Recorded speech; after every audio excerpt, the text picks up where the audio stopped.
ഇതാണ് കിളിച്ചൂണ്ടാൻ പറ്റില്ല. പണ്ട് കാലത്ത് പെർമാണിമാര് മാത്രം തിന്നീനെ പറ്റില്ല അത്. അതുകൊണ്ട് ഇതെനിക്ക് ഞാൻ തരൂല.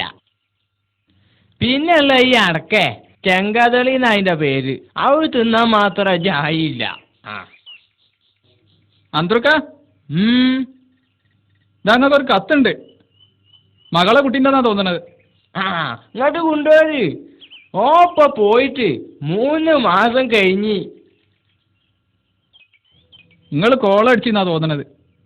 ഇതിൽ കാര്യമായിട്ട് എന്തോ ഉണ്ട്. നല്ല കട്ടിയുണ്ട്. തുറന്നു നോക്കി. ഓൻ കുരുത്തുള്ളോനാ. ഓൻ ഞമ്മളൊന്നും മറന്നില്ലല്ലോ. ഇത് നമ്മൾ ഐതരൂന്റെ കത്താ. സുബൈദാന്റെ മകന്. വീരാനെ വീരാനെ ഒന്നിങ്ങോട്ട് വന്നാ. എന്നാ എന്റെ പെങ്ങളെ മകന്റെ കത്ത് തന്നാണ്. ഇതൊന്നിങ്ങോട്ട് വായിച്ചാജി. അബുവോ ഒന്നിങ്ങോട്ട് ബാ. ഐതരൂന്റെ കത്ത് തന്നാണ്. അബുവിനൊന്ന് വിളിച്ചോ അപ്പേ. ഓനും കേട്ടോട്ടെ. ഓനും വായിച്ചത്. ആ ഒന്നായിട്ട് വായിച്ചാജി.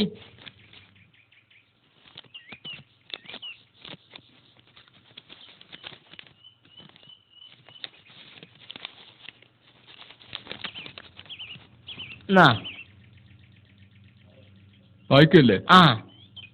പ്രിയപ്പെട്ട വല്യപ്പ, വല്യമ്മ, വലിയ അമ്മോൻ, ചെറിയ അമ്മോൻ, അമ്മായി, കുട്ടികൾ എന്നിവർ അറിയുവാൻ ജിദ്ദയിൽ നിന്നും ഹൈദരാലി എഴുത്ത്. എനിക്കിവിടെ പരമസുഖമാണ്. ഇതിന്റെ കൂടെ 25,000 രൂപയുടെ ചെക്ക് അയക്കുന്നുണ്ട്.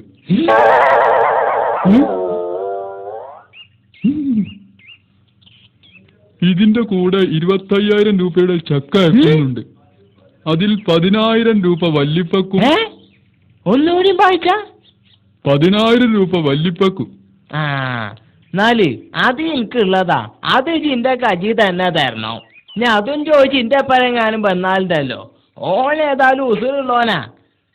ഈ ബാക്കി വായിച്ച 10,000 രൂപ വലിയ അമ്മോനും. അത് എനിക്കാണല്ലോ. ഞാൻ അതില് കഴിയിട്ട് വാരാൻ വരരുത്. ഡകാ ഡകാ. എനിക്ക് എന്റെ ഒരു ഉറുപ്പിയും വേണ്ട. ഓന്റെ ബാക്കി വായിച്ചാജി. 1000 ചെറിയ അമ്മോനും. എനിക്ക് 1000 ഉള്ളൂ. 1000 തന്നെ കിട്ടിട്ട് എന്താക്കാനാ? വായിച്ചാ. 1000 വല്യമ്മാക്കും. നിങ്ങൾക്കുണ്ട് 1000. 1000 അമ്മായിക്കും. അനക്കുണ്ടടി. 500 വീതം കുട്ടികൾക്കും. ഓൾത പിന്നെ ഞാൻ തന്നെ കഴിച്ചു പിടിച്ചോളാം. കൊടുക്കണമെന്ന് പറഞ്ഞുകൊണ്ട് ഒരു കത്തെഴുതാനാണ് ആഗ്രഹം. പക്ഷേ ഇതുവരെ പണിയൊന്നും ശരിയായിട്ടില്ല.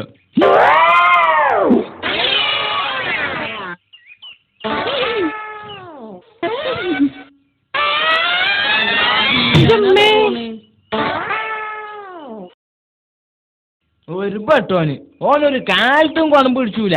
ഒരു കാലത്തും കൊൺ പിടിച്ചൂല. നോക്കി അളിയൻ അതാ വരുന്നേ.